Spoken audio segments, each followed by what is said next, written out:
प्रचंड जीत दर्ज करने के बाद सीएम हेमंत सोरेन पहली बार पहुंचे देवघर बाबा बैद्यनाथ मंदिर की पूजा अर्चना की। गांडे विधायक कल्पना सोरेन भी रही मौजूद। पदभार ग्रहण करते ही एक्टिव मोड पर शिक्षा मंत्री रामदेव सोरेन जमशेदपुर में सीएम स्कूल ऑफ एक्सीलेंस का किया दौरा। कहा, जल्द नए शिक्षकों की होगी बहाली। चतरा दौरे पर जाएंगे जनशक्ति पार्टी रामविलास के राष्ट्रीय अध्यक्ष चिराग पासवान। एलजेपी की जीत पर जनता का जताएंगे आभार। बिहार में बीपीएससी की 70वीं पीटी परीक्षा का हुआ आयोजन। कदाचार मुक्त परीक्षा को लेकर प्रशासन दिखा चौकस। और बोकारो में राज्य स्तरीय पुलिस शूटिंग प्रतियोगिता का आयोजन। समापन प्रतियोगिता में 8 टीमों के 148 प्रतिभागियों ने हिस्सा।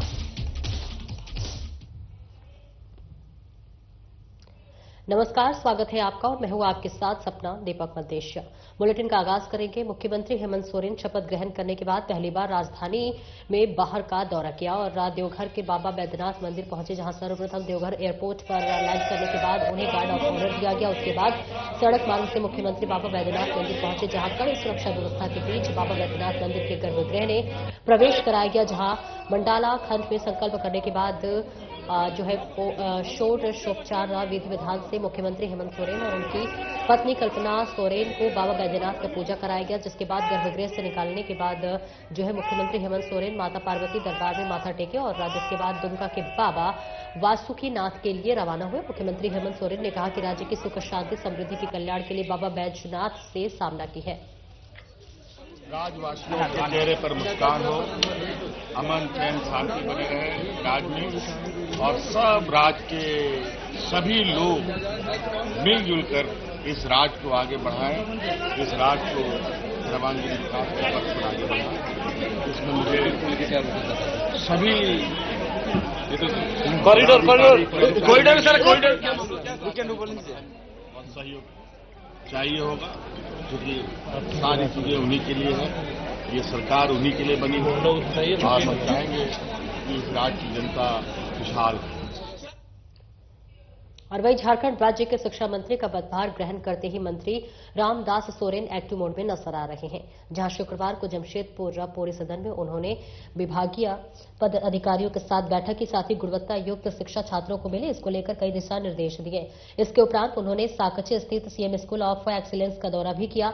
मीडिया से बातचीत में शिक्षा मंत्री रामदास सोरेन ने कहा कि 15 दिनों के भीतर शिक्षा विभाग में जो भी त्रुटियां हैं उन्हें दूर कर दिया जाएगा। उन्होंने कहा कि जल्दी नए शिक्षकों की बहाली की जाएगी। साथ ही कहा कि कई स्कूलों का दौरा उन्होंने किया जहां ड्रॉप आउट छात्रों की संख्या ज्यादा नजर आई, जिस पर विभाग को इसके पीछे कारण का पता लगाने और छात्रों के अभिभावकों से इसका पूरा ब्यौरा इकट्ठा कर उन्हें सुपुर्द करने का निर्देश दिया। वहीं सीएम स्कूल ऑफ एक्सीलेंस के विषय में कहा कि मुख्यमंत्री का ड्रीम प्रोजेक्ट है, जिसकी संख्या में राज्य भर में 4000 तक पहुंचाया जाएगा और यह कार्य अगले 5 वर्षों में पूरा कर लिया जाएगा।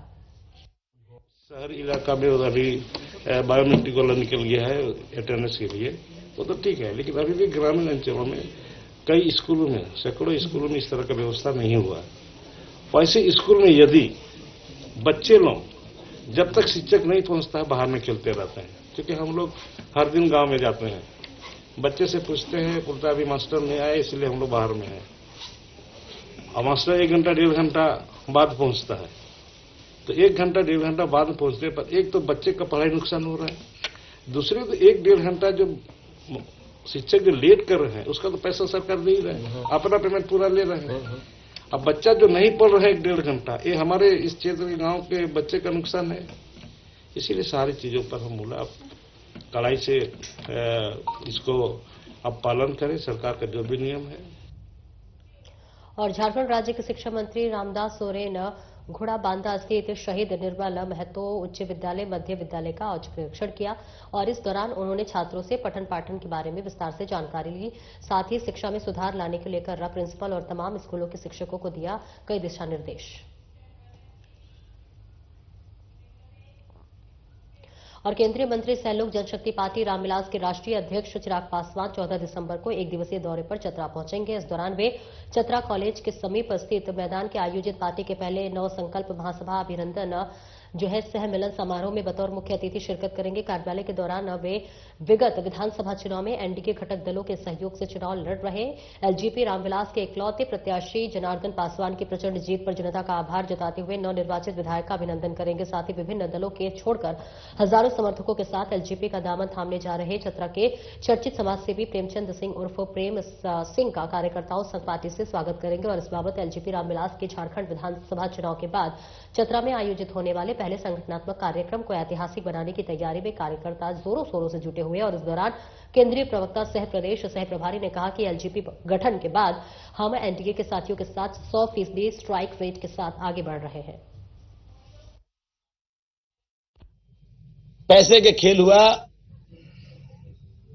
और वास्तव में कह सकते कि जनता ने यहाँ के भ्रष्ट मंत्री को हराने का पूरा प्रयास किया। पैसा के लोभ लालच दिखा करके भी जनता एक नहीं सुनी। चतरा विधानसभा में इस बार जनता जीती है और हम कह सकते हैं कि माननीय हमारे पार्टी के राष्ट्रीय अध्यक्ष आदरणीय चिराग पासवान जी के जो कल आ रहे हैं उनका अभिनंदन हम लोग भी करेंगे और उनका जो प्रोग्राम कल 11 बजे है आप सबको भी मैं आमंत्रित करता हूं।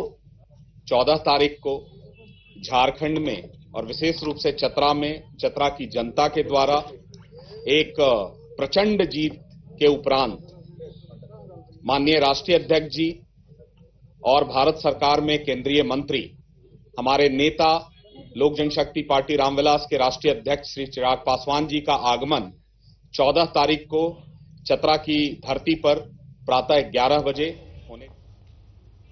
और वहीं शुक्रवार को पतरातू प्रखंड परिसर में विद्यालय कार्यालय का उद्घाटन बड़कागांव विधानसभा के नवनिर्वाचित विधायक रोशनलाल चौधरी ने किया है। मौके पर विधायक ने कहा कि इस कार्यक्रम में समस्त प्रखंड एवं अंचल से जुड़े सभी जन समस्याओं का समाधान किया जाएगा और सभी आम जनता अपनी समस्या को लेकर निसंकोच इस विधायक कार्यालय में आए। निश्चित ही आम जनता की प्रखंड एवं अंचल से जुड़े सभी समस्याओं का समाधान होगा। विधायक कार्यालय उद्घाटन में प्रखंड विकास अधिकारी मनोज कुमार गुप्ता, अंचल अधिकारी मनोज चौरसिया, आजसू के केंद्रीय महासचिव विजय साहू सहित एनडीए के सैकड़ों कार्यकर्ता एवं आम जनता उपस्थित थे।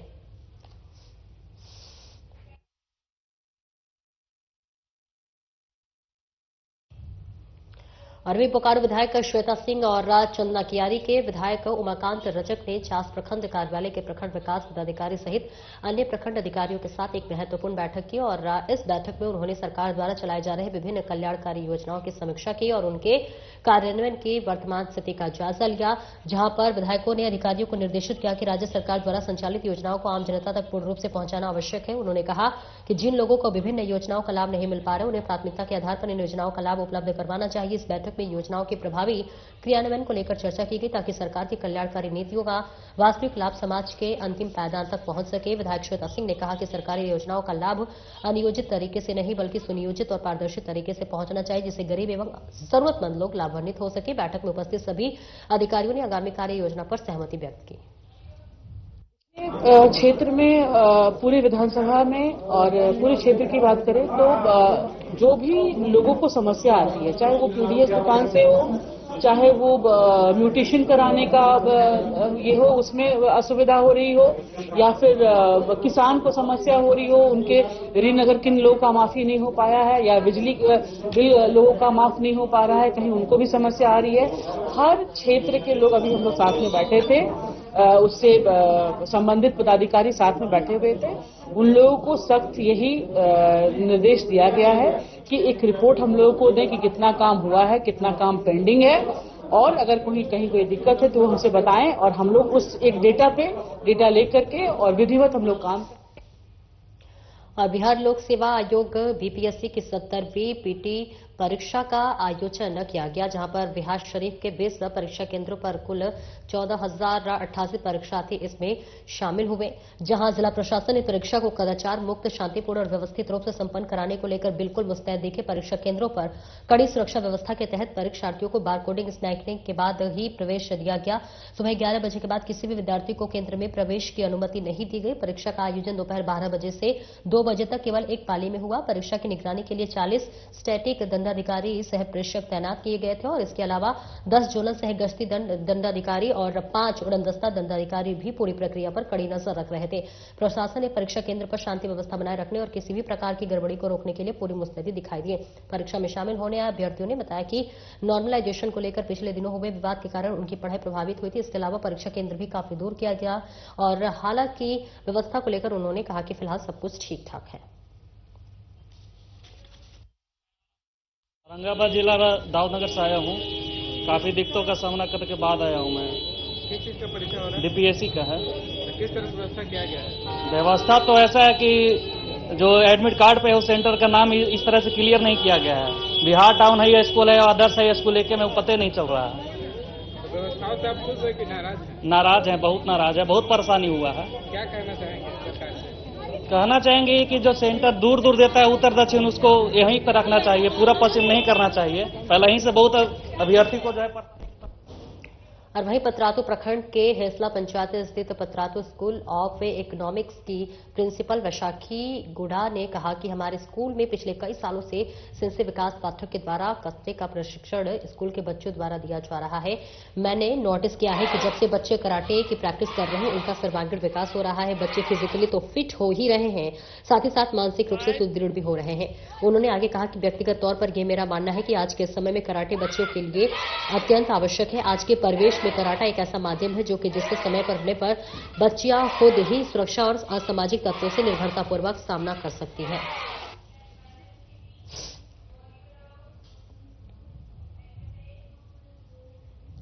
और साहिबगंज शहर के कॉलेज रोड में शुक्रवार को जेंट्स पार्लर का शुभारंभ हुआ। इसका उद्घाटन झारखंड मुक्ति मोर्चा के केंद्रीय सचिव पंकज मिश्रा ने फीता काट कर किया। इस दौरान उन्होंने कहा कि सरकार अगले 5 वर्षों में विकास की गति बढ़ाएगी, चाहे एयरपोर्ट का मामला हो, चाहे राजमहल में गंगा पुल बनाना हो। सरकार हर मोर्चे पर काम करेगी। बेहतर सड़क व पुल पुलिया को लेकर पीडब्ल्यूडी कार्यपालक अभियंता से वार्ता हुई। जल्द ही शहर को नाम में भी निजात दिलाने का जाम से डालने का जो है राहत मिल जाएगा। उन्होंने कहा कि बेरोजगार नौजवान रोजगार के लिए सामने आए। सरकार 40% अनुदान दे रही है। कोई समस्या हो तो उन्हें बताएं, पूर्ण सहयोग करेंगे। जिला का विकास की रूपरेखा बहुत आगे बढ़ेगी और इसकी जवाब आप 5 साल के बाद लीजिएगा। चाहे एयरपोर्ट का मामला हो, चाहे राजमहल से मानिकचक गंगा पुल की नदी हो, चाहे शिक्षा का बात हो, स्वास्थ्य का बात हो, आपके यहाँ सर्किट हाउस की व्यवस्था हो, अति उत्तम रोड हो, पुल पुलिया हो, हम इस पर लगे हुए हैं। कल ही हमने पीडब्ल्यूडी के कार्यपालक अभियंता को बुलाया था और इस जाम की निजात पाने के लिए बाईपास का रास्ता कैसे हो, इस पर अमल कर रहे हैं। और गुमला जिले के डुबरडी पंचायत अंतर्गत चुगुल पड़की टोली धाम का आज उपायुक्त कर्ण सत्यार्थी ने दौरा किया। लगभग 80 घरों और 1000 निर्वाचित वाले इस निवासियों के गांव तक पहुंचने के लिए उपायुक्त ने करीब 3 किलोमीटर की दूरी से बाइक से तय की, जहां पर आपको बताते चले कि जर्जर और सड़कों की कठिनाइयों का सामना करना पड़ता है। ग्रामीणों ने उपायुक्त से सड़क निर्माण और पुलिया निर्माण की प्रमुख मांग रखी। उन्होंने बताया कि खराब सड़कों के कारण आपातकालीन स्थिति में अस्पताल पहुंचना और बच्चों का विद्यालय जाना अत्यंत कठिन हो गया और इसके साथ ही आंगनबाड़ी केंद्र और सामुदायिक स्वास्थ्य केंद्र के निर्माण की आवश्यकता पर भी जोर दिया गया।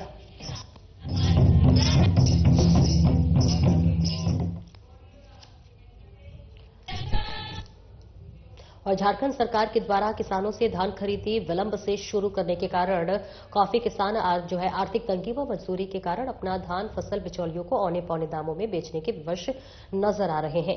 जहां पर वहीं कोडरमा जिला के चंदवारा प्रखंड के कई किसानों का मानना है कि बिचौलिया धान के खलिहान पर भरे से धान 1500 से 1700 रुपए तकरीबन क्विंटल की दर से नगद रुपए देकर खरीद रहे हैं और धान को बाहर भेजने में जुटे हुए हैं, क्योंकि धान की पैक्सों में माध्यम से अभी तक शुरू नहीं हो सका है। मौजूद हैं अबरख नगरी यानी कि कोडरमा जिले के चंदवारा पूर्वी पंचायत में और ये वार्ड नंबर 1 पड़ता है। आप देख सकते हैं कि खलिहान में किस प्रकार से जो धान है उसको निकाया जा रहा है। और आपको बता दें कि झारखंड में जो है सो सरकार के द्वारा तमाम पैक्सों के माध्यम से 15 दिसंबर से धान की खरीदी शुरू करने का निर्देश दिया गया है। इसको लेकर जिला स्तर से पूरी तैयारियां कर ली गई है। आपको वही बता दें कि लेट से धान खरीदी शुरू होने के कारण किसानों का मानना है कि ज्यादातर जो किसान है वे लोग बिचौलिया के हाथों औने पौने दाम पर अपनी धान जो है बेचने को विवश है, मजबूर है।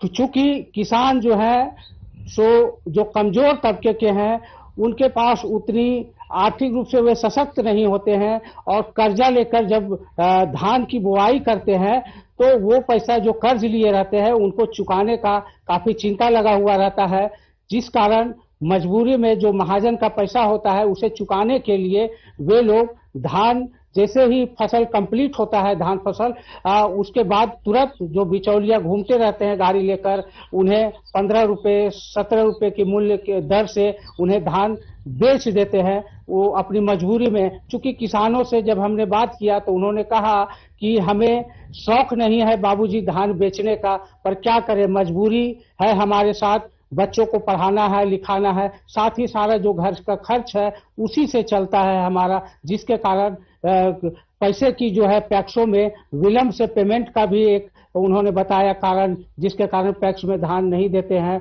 और मजबूरी में पैक्स जो है सो बिचौलियों को धान बेच देते हैं। आइए कुछ हमारे साथ किसान हैं उनसे बात करते हैं और उनकी जो तकलीफ है उस तकलीफ को हम जानने की कोशिश करते हैं। पहले का अपेक्षा धान कुछ बढ़िया हुआ है, अच्छा हुआ है।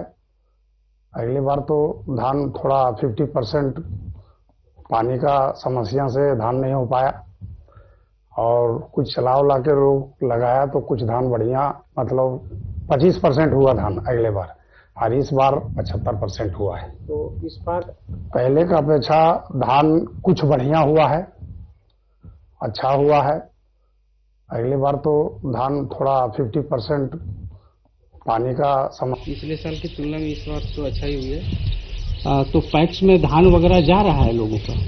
लगभग कुछ लोग दे रहे हैं, कुछ रखे हैं। तो अभी तो पैक्स में खरीदारी शुरू नहीं हुई है? हाँ, अभी नहीं हुई है। तो किसान लोग क्या करें आप लोग धान सब? सर जैसे कि पैसा के ज़्यादा जरूरत के लोगों के हिसाब से मतलब इधर भी बेच दे रहे हैं 16 रुपये 15 रुपये 14 रुपये करके इस तरह करके। बिचौलिया लोग यही हुआ है, मैंने 12 आना हुआ है, 4 आना नहीं हुआ। तो जितना धान हुआ है सब बेच दे रहे हैं कि खाने के लिए खा रहे हैं? एकाकटी जो बचता है थोड़ा मोड़ा से बच्चा के पढ़ाने की दिक्कत होता है। अच्छा, ओकरे से हम लोग गहूम लगाते हैं, ओकरे से हम सब कुछ करते हैं, रोजी रोटी। तो साबुन भी घट जाता है सर। और 19वीं झारखंड राज्य स्तरीय पुलिस शूटिंग प्रतियोगिता 2024 का समापन हो गया, जहां पर जैप 4 शूटिंग रेंज में आयोजित इस प्रतियोगिता में राज्य भर से 8 टीमों के लिए 148 प्रतिभागियों ने निशानेबाजी दिखाने का काम किया। इस शूटिंग प्रतियोगिता में जैप की टीम ओवरऑल चैंपियन बनी और इसके समापन समारोह में जैप के आईजी राजकुमार लकड़ा बतौर मुख्य अतिथि शामिल हुए। इस दौरान उन्होंने सभी सफल अभ्यर्थियों को मेडल और प्रशस्ति पत्र दिया गया। इसमें शूटिंग प्रतियोगिता झारखंड शूटिंग प्रतियोगिता संपन्न की गई बोकारो जयपुर के प्रांगण में। अभी यहाँ से जो विजेता हैं, जो प्रतिभागी हैं, इनसे हम लोग अपना स्टेट का टीम चुनेंगे, स्टेट पुलिस का, और वो पार्टिसिपेट करेगी all India police shooting competition. ये तो रिफ्लेक्ट हो रहा है, झारखंड में रिफ्लेक्ट हो ही रहा है। हमारे कई खिलाड़ी न कि नेशनल लेकिन इंटरनेशनल लेवल पे भी पुलिस के अपना परचम लहराए हैं, लहराएंगे, और मैं उम्मीद करूंगा इससे खिलाड़ियों का मनोबल भी बढ़ेगा। और जमशेदपुर के पोटका के हल्दी पोखर नेताजी सुभाष पब्लिक स्कूल में वार्षिक खेलकूद प्रतियोगिता का आयोजन किया गया। वहीं अतिथियों द्वारा गुब्बारे उड़ाकर कार्यक्रम की विधिवत शुरुआत की गई। नेताजी खेल प्रतियोगिता की शुरुआत विद्यालय के कुलपति मदन मोहन सिंह संस्था के चेयरमैन मृत्युंजय कुमार झा ने किया। हम लोगों का नेताजी सुभाष पब्लिक स्कूल हल्दी पोखर एवं नेताजी सुभाष पब्लिक स्कूल राखामाई एक संयुक्त तत्वावधान में हम लोग एक खेल कूद का आयोजन किया। इस खेल कूद का आयोजन पहले हम लोग शहर में किया करते थे, जिससे बच्चों को एवं यहाँ के अभिभावकों को आने जाने में परेशानी होती थी। इसे मद्देनजर रखते हुए हम लोगों ने इसे अपने प्रांगण में ही आयोजित करने का निर्णय लिया। और 9वें junior national athletics championship 2024 triathlon ने ए प्रतिस्पर्धा ने समस्तीपुर के रोहित राज ने राष्ट्रीय रिकॉर्ड बनाते हुए स्वर्ण पदक जीतकर बिहार के साथ समस्तीपुर का भी साथ देश का नाम रोशन किया है। शुक्रवार को समस्तीपुर पहुंचने पर जिला एथलेटिक्स संघ के सचिव मोहम्मद रुस्तम अली, अध्यक्ष रजीउल इस्लाम, बिजली कोच मोहम्मद साहिद एवं संयोजक डॉक्टर एम के आनंद के साथ सैकड़ों की संख्या में गोल्ड मेडल विजेता का स्वागत किया गया। वहीं जिला एथलेटिक्स संघ के अध्यक्ष रजीउल इस्लाम ने बताया कि ओडिशा के भुवनेश्वर में आयोजित 19वें जूनियर नेशनल एथलेटिक्स चैंपियनशिप 2024 में भाग लेते हुए समस्तीपुर के रोहित राज्य ने हाई जंप, लॉन्ग जंप एवं दौड़ प्रतियोगिता में सबसे अधिक 2437 पॉइंट अर्जित कर पिछला रिकॉर्ड तोड़ते हुए गोल्ड मेडल अपने नाम किया। हम अभी ट्रायथलॉन ए में नेशनल रिकॉर्ड और गोल्ड मेडल के साथ जीते वहाँ पे स्वर्ण पदक, जो कि अभी भुवनेश्वर ओडिशा में हो रहा था। इंडिया रिकॉर्ड भी बनाया आपने? हाँ, उसी में क्या रिकॉर्ड बनाया। कितना आपने इंडिया रिकॉर्ड बनाया? 2434 पॉइंट के साथ। बांग्लादेश में हिंदुओं के ऊपर हो रहे अत्याचार के विरोध में 15 दिसंबर को बड़ा गोविंदपुर ने आक्रोश पदयात्रा का आयोजन किया। इसकी जानकारी प्रेस वार्ता कर दिया गया। वहीं पदयात्रा की शुरुआत बिना पानी बारी आश्रम से शुरू होगी और गोविंदपुर सामुदायिक विकास मैदान में समाप्त होगा। वही जानकारी देते हुए कार्यक्रम के सदस्यों ने प्रेस वार्ता कर जानकारी दी और कहा कि सभी हिंदू इस आक्रोश पदयात्रा में शामिल हो। सर्व हिंदू सनातन समाज की ओर से जो बांग्लादेश में विद्रोहियों द्वारा जो भी आक्रमण हो रहा हिंदू धार्मिक स्थलों पर, हिंदू भाई बहनों पर, परिवार पर, इसी के विरोध में आज जन जागरण के लिए ये पदयात्रा, आक्रोश पदयात्रा निकाल रहे हैं हम लोग 15 दिसंबर रविवार अपराह्न 12 बजे से। और ये पदयात्रा बड़ा गोविंदपुर बिना पानी क्लब से जो आरंभ हो करके इसका समय बांग्लादेश पर जिस तरह से मुसलमान द्वारा हिंदू पर अत्याचार हो रहा, सरियाम नरसंहार हो रहा है, मंदिर तोड़ा जा रहा है, घर तोड़ा जा रहा है, दुकान तोड़ा जा रहा है, अभियान किया जा रहा है। तो हिंदू समाज सेवी अभी जो बांग्लादेश से चैनल के माध्यम से दिखाई व सुनाई दे रहा है कि हिंदू का ऊपर अत्याचार हो रहा, मंदिर तोड़ रहा, महिला का ऊपर बलात्कार हो रहा, पेट्रोल डाल के उसको मार रहा है। इसी का उद्देश्य में हम लोग सर्व हिंदू समाज, सनातन धर्म सभी को नतमस्तक से प्रणाम। सीतामढ़ी जिले के असामाजिक तत्वों द्वारा समाज में अशांति फैलाने के उद्देश्य से मंदिरों में स्थापित मूर्ति को खंडित करने का सिलसिला लगातार जारी है। पूरे मामले में हैरान कर देने वाली बात यह है कि अब तक किसी भी मामले में किसी भी की गिरफ्तारी नहीं हो सकी है। बीती देर रात एक बार फिर से डुमरा थाना क्षेत्र के भिषा गांव में स्थापित मंदिर के मां दुर्गा की प्रतिमा को खंडित करने की कोशिश की गई और इतना ही नहीं, प्रतिमा के सारे सामग्री को उठाकर ले जाया गया। इस घटना के बाद स्थानीय लोगों में आक्रोश है। मौके पर पुलिस पहुंची।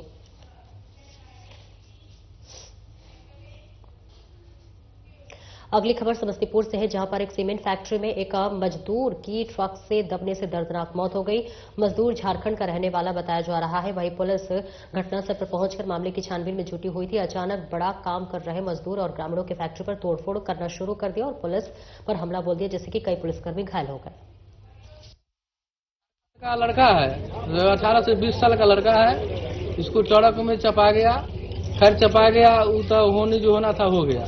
जो सीमेंट फैक्ट्री के जो मैनेजर है आदित्य झा, जो जना लड़का के भाई बोल रहा है जो यहाँ से समस्तीपुर में गए सदर हॉस्पिटल में, वही बोला डॉक्टर साहब जी मर चुका है। तो हम लोग बोले जो वहाँ लेकर चलिए सीमेंट फैक्ट्री पर, जो 5 आदमी करेगा हम लोग मान लेंगे। तो अभी लोग हमको लाश को गंगा जी में फेंकने के लिए ले गया, ठग के चारों तरफ घुमाया। जब भोर हो गया हल्ला किए हम लोग, तब आदमी जुटा तो अभी छोड़ कर भागा। तब हम लोग यहाँ लेकर आए। कहाँ से लाश रिकवरी हुई है? लाश डभैत के करीब से हुआ है। डभैत ले जाने का कोई तुक नहीं बनता है। घटना यहाँ हुई है तो यहाँ रहती या लोकल थाना को बुलाया जाता। लाश लेके वो कहीं से घूम रहे थे समस्तीपुर।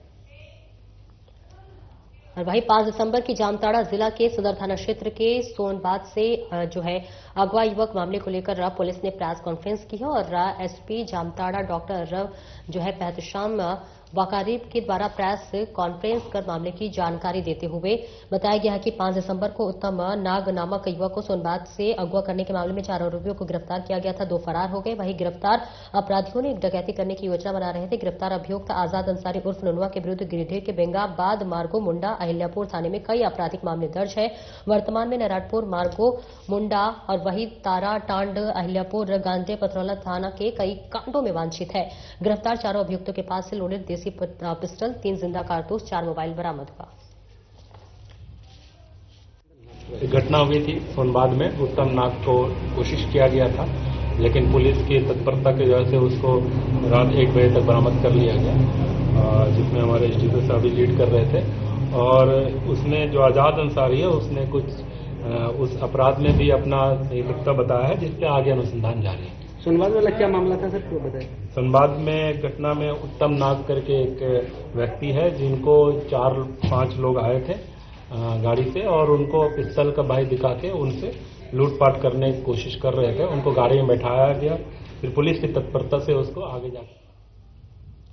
नालंदा जिले के मानपुर थाना क्षेत्र के हरगावा गांव में देर रात्रि में चोरी की नीयत से घर में घुसे चोर ने अधेड़ बार पीटकर जख्मी कर दिया। जख्मी हरगावा गांव निवासी अशोक प्रसाद का है। तो वही जख्मी अशोक प्रसाद ने बताया कि देर रात घोरी की नीयत से 3 लोग घर में दाखिल हो गए। इस दौरान एक व्यक्ति को पकड़ लिया गया तो दूसरा ने पिस्तौल के बट से मारकर जख्मी कर दिया और दोनों फरार हो गए। जख्मी ने बताया कि 3 चोर चोरी की नीयत से घर में घुसे थे। इसी दौरान गृहस्वामी की नींद खुल गई। चोरों की पहचान न हो सके, इसके डर से चोरों ने अधेड़ व्यक्ति के ऊपर हथियार के बट से आंख के ऊपर हमला कर दिया।